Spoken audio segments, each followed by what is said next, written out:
Yo, listen up, Rue is stepping up the game, where fantasy Premier League runs in his veins. From transfers to captains, he's always on top, guiding you through every game week non-stop. They say Rue got that Salah flow. Welcome to the channel, enjoy the show. Wild cards, free hits with so much vibe. If you're hunting for success, then make sure you subscribe. Good day, mate. Welcome back to the channel. My name is FPL Roo, and welcome back to another FPL video. So in today's video, we're going to be looking at my final draft. It's not my final draft, but it is my final draft. Hopefully I'll be posting another video later on this week, talking about my final draft. If you are new to the channel, please make sure you do subscribe. Leave a comment down below as well. What do you think of my draft? And let's get into the video. So we'll start with the goalkeeper. So I have swapped my goalkeeper. I have gone for Onana. I just think it's an easy way into the Man United defense and the cheapest way in terms of expected minutes as well. He is the probably the most likely to be nailed, as he is the goalkeeper. Obviously, Shaw is a great option at 5.5 million, and he does have that slight attacking threat. But for me, the saving the 0.5 and going for a solid goalkeeper like Onana in a defense that is typically good is definitely something I'd rather over that slight attacking return. As Shaw didn't do great attacking wise last season. I think he kind of overperformed in our heads, but in reality, I don't think he did that well.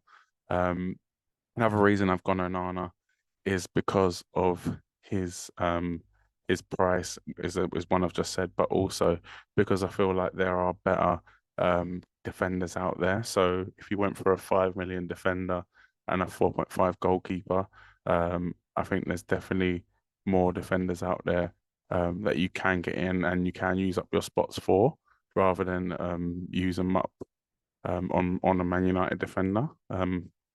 So we'll go into that in the defense a little bit more, but that's the main reason I have gone for Onana. And who knows, he could get assists with the way he plays out from the back and uses his feet as well. He is expected to score 8.6 points in the first 3 games. They do have Wolves at home, Tottenham away, and Forest at home. So pretty good start for Man United. Obviously, Spurs away from home is not the best fixture out there, especially with how Ange Ball is going at the moment and how many goals Spurs are scoring in pre-season. But having said that, I do fancy Onana to keep clean sheets in both of them other games as well. Well, not as well, but instead of that Spurs away game where I'm not too sure he will. But we'll move on to the defense. So I think it's crucial to get an Arsenal defender in there. And the one I've gone for is Gabriel. So originally I did have Zinchenko, but yeah, I just got put off him because he didn't start the Charity Shield match. So I have gone for Gabriel. He is the highest in terms of expected points, so 13.3. They have Forest at home, Palace away, and Fulham at home. Next up is Ben White, 12 points expected over the first 3. So for me, Gabriel is the highest expected points. I think he is the highest goal threat as well. I really fancy him to score a few headers this season, so that's why I've gone for Gabriel. Chilwell is next. So this was a difficult position. I did originally have Trent, but for me, I just can't justify paying the extra money over kind of a Chelsea wingback or even Gabriel or Estupiñán. So that reason I've gone for Chilwell, 5.5 million. Really good price, I think, with how attacking Chelsea's fullbacks can be. James could be an option, but I just don't trust his injury record. And yes, Chelsea's fixture doesn't start well with Liverpool at home, but after that they do improve. West Ham away, Luton at home, and Chilwell is expected to score 12.1 points in the first 3. And he's on set pieces and potentially free kicks as well. So I'm really happy with the Chilwell pick, and we've seen how attacking fullbacks can be under Pochettino with Rose and Walker. So hopefully Chilwell can repeat that form and do well for us in FPL. Next up, we've got Estupiñán. So Brighton's fixtures are too good to ignore. He is one of the projected highest scoring defenders out there at the moment. So in terms of the whole league, I'll just get it up and let you know. So he's second to Trent. So and he's 3 million less than Trent, so really, really good. That is largely down to the fixtures. Luton at home, Wolves away, West Ham at home. 13.6 points he is expected to score. We've seen how great he can be attacking wise last season. Remember that goal against Arsenal and a clean sheet was a really, really good return for us, for those that did have him. Um, yeah, so straight in my team with Brighton's fixtures, it's a no-brainer for me. Yes, you could go for one of the goalkeepers, you could go for Dunk, but for me, it's Stupinan, attacking threat, definitely nailed. Really, really good option. And yeah, he's staying in my team probably for a long, long time. Uh, so now for the midfield, we'll start off with the big gun, Mo Salah. I had to get him in 12.5 million, 19 goals last season, which probably, I know it's a great return, but I think he can do better this season. Um, with especially with Kane going over the 30 goal barrier, Haaland doing Haaland things. I think Salah can be right up there with them, and I do expect a 25 plus goal season, Premier League season from Mo Salah. Again, doesn't start the season great. He has Chelsea away, but following that, really, really good fixtures. Bournemouth at home and then Newcastle away, which can be tough. But that Bournemouth at home fixture is looking really, really good, and he's a potential captain option where Man City go to Newcastle or a Newcastle. So definitely one to consider, and I absolutely want Mo Salah in my team. The only reason I wouldn't want Mo Salah in my team is if Kane comes out and says that he is staying at Spurs, he's committed to Spurs, and I'll probably try and look to get in Kane instead. But for the first two fixtures, I think Salah's a better option anyway, so I wouldn't even rush that or force that move if I didn't have to. He's expected to score 19.2 points, which is incredible. He is one of the best players ever in FPL, and for that reason, I think it's a no-brainer getting him in.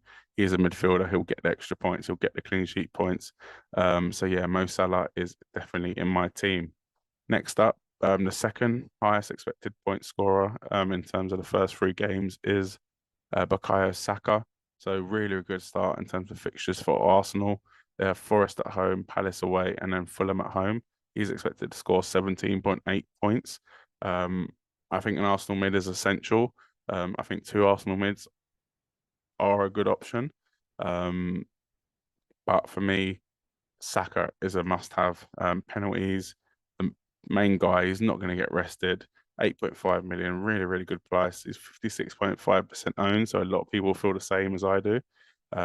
But yeah, Saka is a must have for me. And for that reason, I've had to kind of pick more than one 6.5 million option because I've got Saka and Salah. Um, a lot of people have been trying to decide between the 6.5 million options, whereas I've got all three. So we'll go through them now. First up, we'll go for Eze. So Eze, for me, is a really, really good option. 10.6 points expected in the first three. He's going to be on pens. He's going to be the talisman. He's going to be playing further forward, and he's going to be stepping into Zaha's shoes. Um, and for that reason, I feel like it's a no-brainer. Roy Hudson is back again. He's back at Palace. He's taking him over for one more season. He's going to be playing attacking football, and I feel like Eze is going to be a big part of that. Elise is potentially going to Chelsea too, so this could mean increased um, responsibility, increased minutes for Eze. It could also mean reduced creativity for the Palace team as a whole.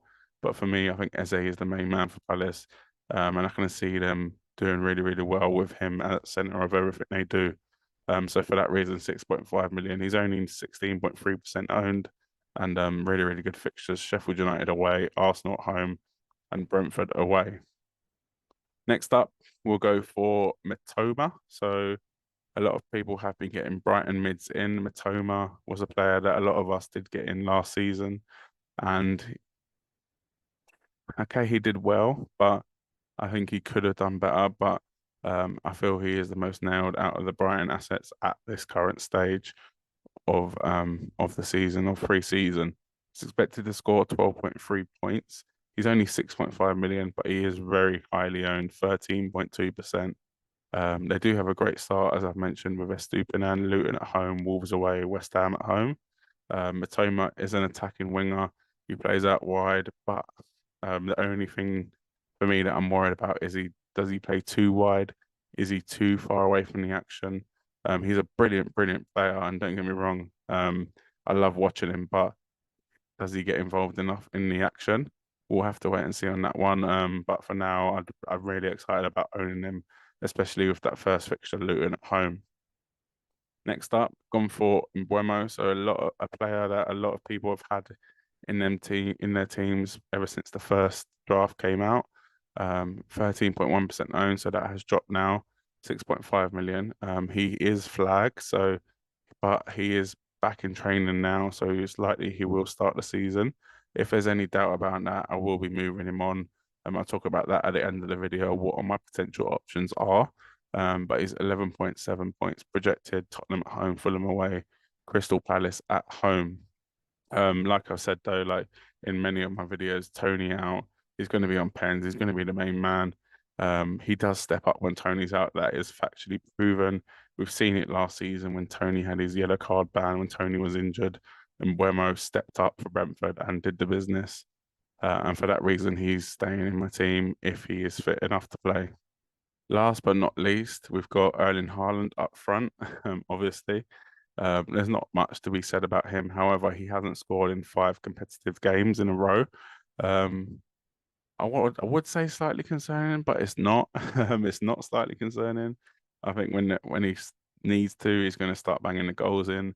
Really, really good start for City. He's 86.5% owned, so there is about 13.5% of teams that are not having Haaland in the team. I'd like to see that. If you're not putting Haaland in your team, let me know below. 14 million is a lot of money, but he's definitely worth it.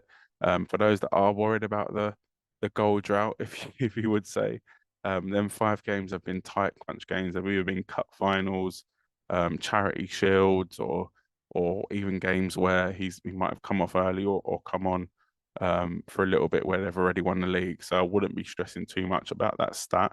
Haaland is a no-brainer for me. Burnley away, Newcastle at home, Sheffield United away. There is a consideration to captain Salah in game week 2, though, where they do have Bournemouth at home and Haaland has Newcastle at home. But we'll have to wait and see after game week 1 if Haaland bangs a hat trick and Salah blanks, then that might change. But for now, I do like the look of Salah captain in game week 2. Haaland obviously expected to score monster points in the first 3 games, 23.2. For me, I just think you've got to have Haaland. But let me know if you are one of the 13.5%. Next up, I've gone for Watkins. So originally it was Gabriel Jesus, but I have gone for Watkins. Watkins is actually the 3rd highest in terms of expected points for the first 3. Fixtures are not, they're pretty good. Newcastle away, but they're not like amazing. Newcastle away, Everton at home, good fixture, Burnley away, good fixture. 23.5% owned, 8 million. I do like Watkins. He is nailed. He's probably going to be on penalties if Tielemans doesn't take that away from him. I'm just not sure an Unai Emery team is going to score enough goals for me to keep him in my team for long term. But for now, I think he is a really, really good option.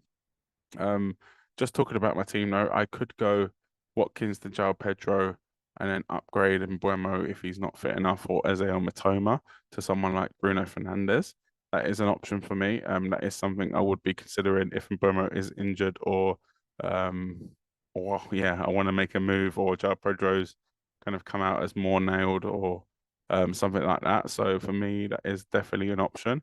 Maybe not even for game week 1, for game week 2, 3. That could be an option for me. But if Mbeumo is injured, I'll probably do that anyway. Going on to my bench, so I've got Areola in goal as my sub keeper, Baldock for Sheffield United, Mubama for West Ham, and Bell for Luton. I have been told about another Luton defender for 4 million who is a better option. I was told by Ash from FPL Juice when I was a guest on there earlier on this week. I'll just get up his name now. So So he recommended that I take out Bell and go for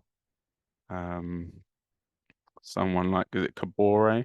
So I'll probably be looking into that a little bit more, as I've heard Kabore is an attacking wing back, rather Bell is one of the three centre backs when they do play three at the back. So that is a player that I'll probably be swapping out. But if you have liked this video, please smash a like, subscribe to the channel if you are new around here, and leave a comment below what you think of my draft. And yeah, follow me on Twitter or X, TikTok, Instagram, and subscribe to the channel as well. And yeah, I'll catch you in the next video. Cheers.